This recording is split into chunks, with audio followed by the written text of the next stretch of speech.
I think there was an agenda, to make our people less conscious with the music, starting with the music industry, from the radio station to the record companies that promote the music, and it caused a decline in the activist message that used to be in rap music, and now it's more, we don't have the balance. We only have one dimension, one side of our community, and that seems to feed and lead to the decline in our behavior. But also we are suffering from the lack of a strong presence that we once had in the 90s and the early 2000s. I've heard Honorable Minister Louis Farrakhan say, in war, you have air assault, but the most effective is the ground assault. So we can't get away from that. We have to have person-to-person contact to help our people in the condition that they're in. Our track record shows that it is hand-to-hand, person-to-person, face-to-face contact. We had 5%ers and Nation of Gods and Earth. We had 5% Nation of Islam. And of course, our dear brother, Dr. Wesley, he started right up the street at the AU Center, the campus. He came out of the 5% community, as well as Wakil Allah, Brother Ugar Allah. They had a crew at that time, the Allah team. Become registered members of the Nation of Islam, that was a big thing. That was it was a surprise, because that didn't normally happen. And to see Dr. Wesley lead the way, and now he's become a laborer in the Nation of Islam, it's a big moment. I remember that the 5%ers used to meet over, it's a plaza right across the street from where we are now. They would meet, I don't know how regularly they had a meeting, but they would meet in one of these, it was a gathering place that they would frequently meet, but you would mainly run into a 5%er at the 5 Points Martyrs train station. They would gather outside of the station, and they were big on knowing your lessons. They would challenge us when we come out with the final call on, what's today's mathematics? What's your lesson? And it sharpened it. It made us become sharp, because we didn't want to be shown up by anyone when it comes to our teachings and our lessons. So it made me particularly go back and memorize the lesson, learn today's mathematics, so we could build. For the most part, it wasn't confrontational. It was just like a way to sharpen us. You wishing the brother peace and calling him God, because we are children of the Most High God. We are all gods. We are training. We are striving to be our original selves that we once were, before we were captured and stripped of all of our quality, our God-like qualities. But that doesn't make us no less than gods, because that is our birthright. Muslim is a characteristic of God. Muslim is one who strives to submit to the will of the originator. And the originator has ways, he has customs, he has morals that he placed on us. And we are in his likeness. This likeness is, we pattern ourselves after the originator. So we have to, the image is first. We are made in his image, and then the likeness. So yeah, we are gods, because we are from the originator. Salaam Muhammad. I'm from North Georgia, been in Atlanta 30 years. So this is West End, Atlanta. This is my territory where I do business. Been registered since 1995. The year of the Million Man March. No, I heard it before the march. They were promoting the march.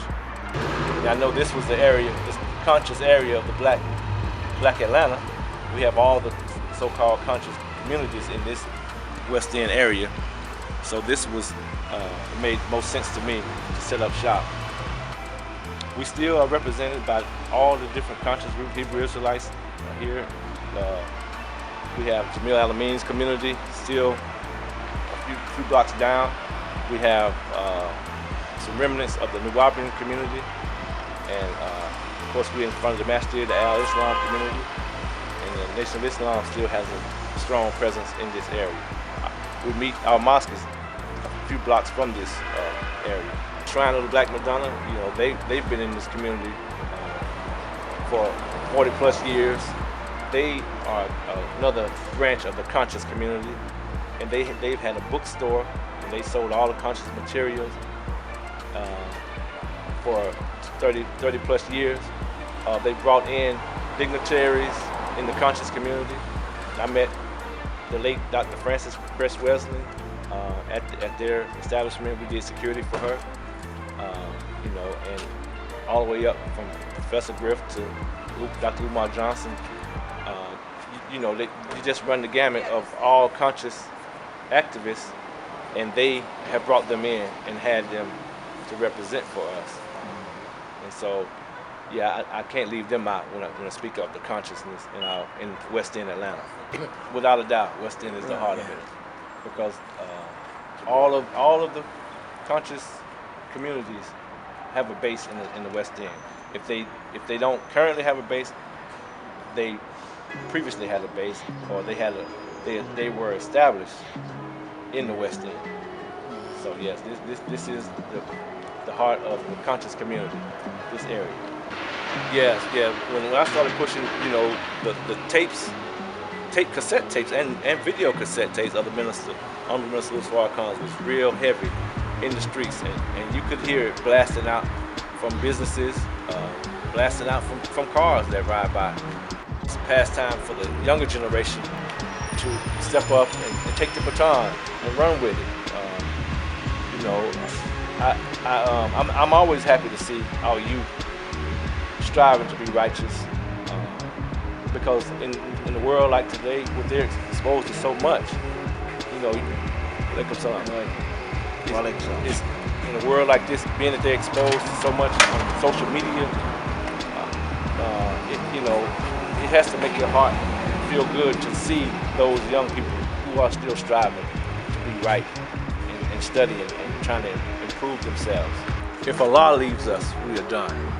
Allah is the ever-living. He is the ever-present. He is the all-wise. He is the all-strong.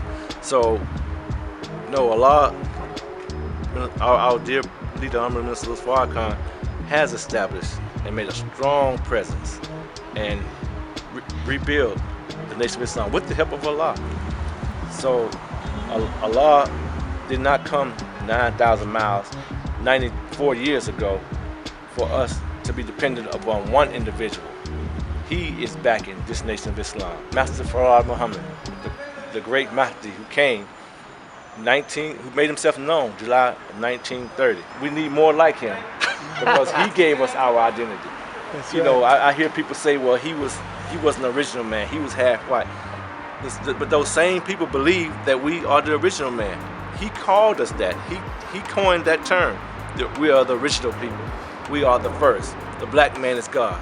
No one was speaking that before Master Farad Muhammad. So if he was an agent, if he was a fake, he set up a successful Nation of Islam that's independent, that's the last organization standing.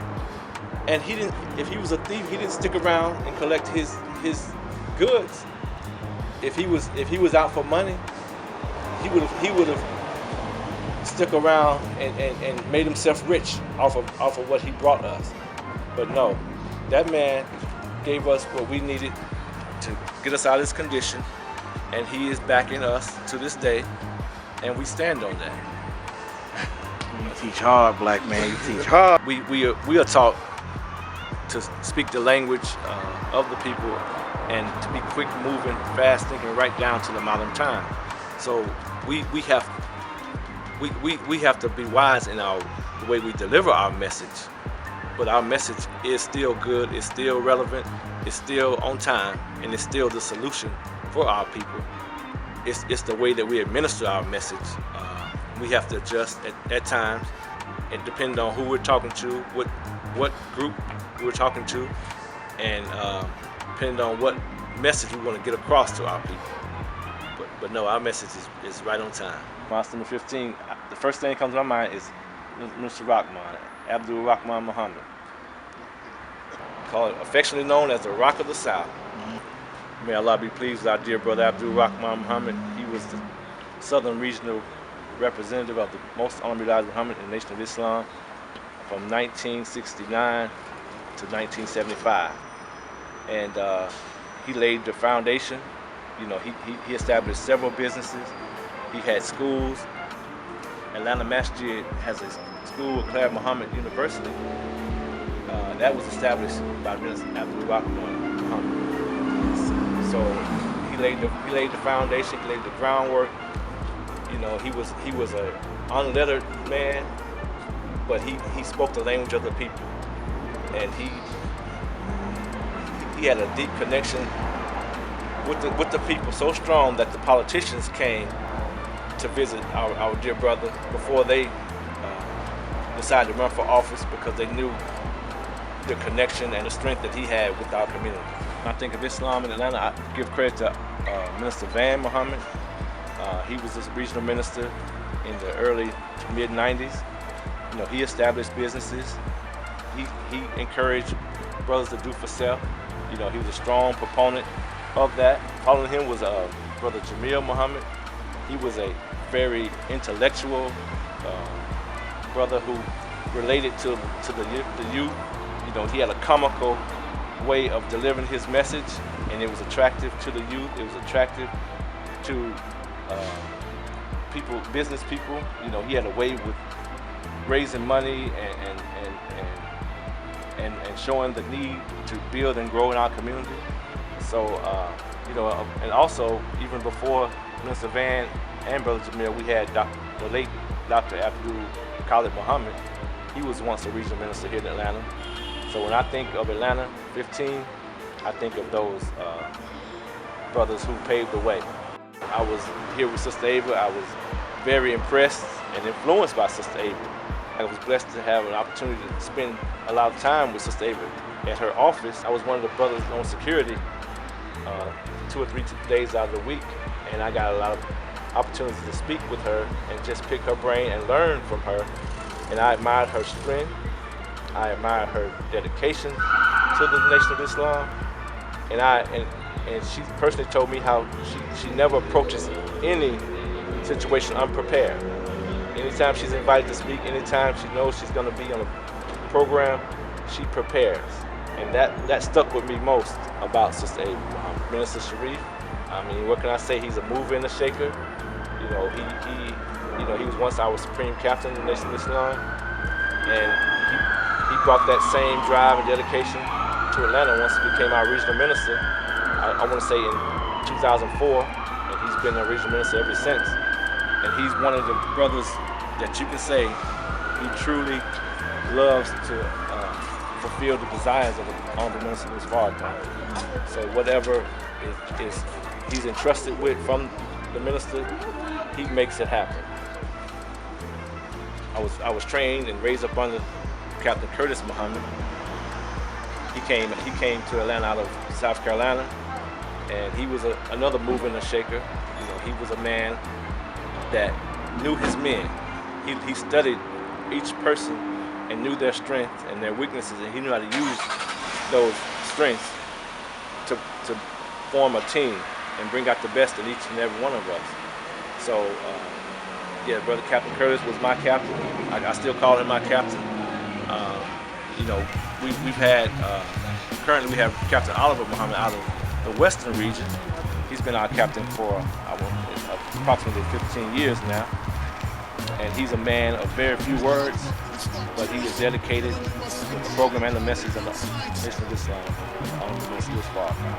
My sister Precious, I mean, she is,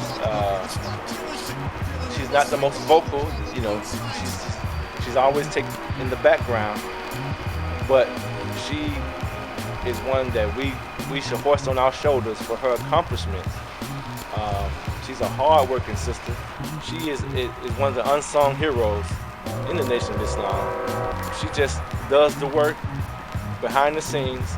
She's a great example of taking the teachings and expanding it and being a pillar in the community.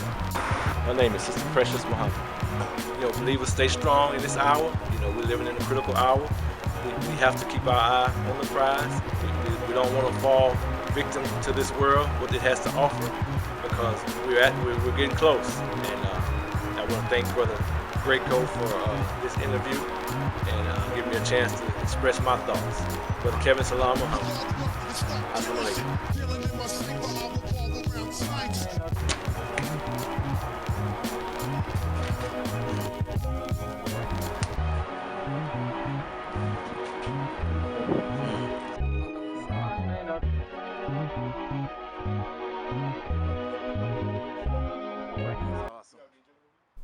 Snake, your tongue is a liar. Your word ain't your bond like the Bible. I be reading the Quran like a lifer. One with the righteous, but he won't put his knife up. In a smoky room with a bong and a lighter. Now I'm screaming out your heart with a bomb and a lighter. When the enemy come for the righteous, he gon' try to come like he righteous. Gotta stay calm when you hyper, cause assassins running in the Autobahn with a rifle. Now all the children gone with the piper. It's hard to stay calm in the storm when the children's mom telling you your son needs some diapers. Niggas don't belong in my cipher. Turns off, something wrong with your cipher. Farrakhan, White House lawn. Turn my mic up. I tried to warn him not to look in the serpent eyes and fall victim to the serpent lies. He just wanna sell you some merchandise. Satan got some jewelry so shiny it'll hurt your eyes. Told her not to look in the serpent eye. The rich got a light so bright it'll hurt your eyes. They just wanna sell you their merchandise. He ain't called with a cookie jar, was it worth the prize? Guess not. I got a chip on my shoulder. Really ain't a chip, it's a boulder. You nigga hiss like a cobra. Please don't forget I'm a soldier. With a clip and a holster. For 50 cent they will ghost ya. Have you missing on a poster? You don't five talk, rest my waist. It'll knock the smirk off your face. It'll knock you off the earth out of space. But I'm pretty sure the earth got some space. Really sure the church got a place. The curse of the wake, the hearse and the wait, yeah. Don't think the black man's birth got a date. Farrakhan, White House lawn, Million Man marching. You can feel the earth when it shake. I tried to warn him not to look in the serpent eyes and fall victim to the serpent lies. He just wanna sell you some merchandise. Satan got some jewelry so shiny it'll hurt your eyes. Told her not to look in the serpent eye. The rich got a light so bright it'll hurt your eyes. They just wanna sell you their merchandise. He ain't caught in the cookie jar. Was